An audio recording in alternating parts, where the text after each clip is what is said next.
She was leisurely soaking her feet in the lake when, out of nowhere, 3 unicorns appeared by the shore.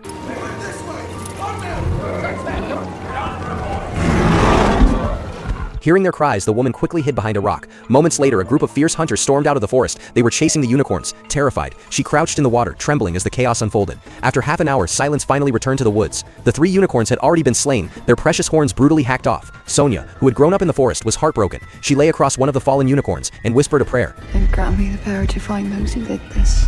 Following the trail of blood, she embarked on a perilous journey. 3 days later, she finally discovered the hunters' hideout. To avoid alerting them, she left her mount deep in the forest and slipped into the camp under cover of night. There she saw the hunters sorting through piles of priceless horns, while others drove giant scorpions into cages. Disgusted by their cruelty, Sonia was just about to confront them when a sudden commotion erupted.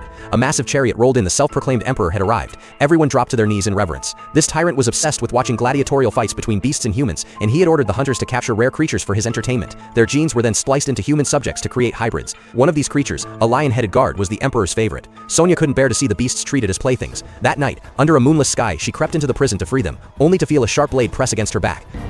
You dare to take what Dragon are? No one can own the creatures of the forest.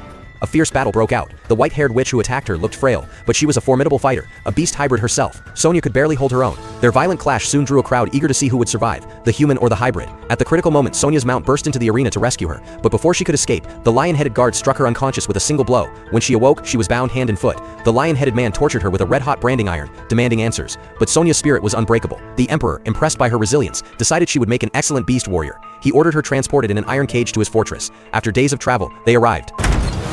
Out! Come on! Move yourself!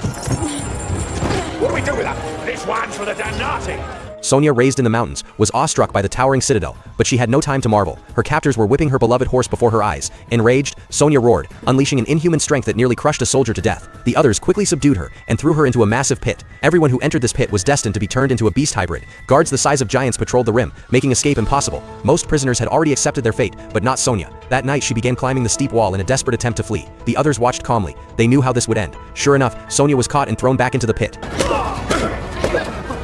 Oh, now she's in trouble. The next day, a blacksmith fitted her with a suit of heavy iron armor. She hated it, but to survive she donned the armor and stepped into the grand arena before a roaring crowd. The cheers shook the air. Sonia faced her audience proudly and dropped her shield. I will not fight her for your entertainment, but I will fight you!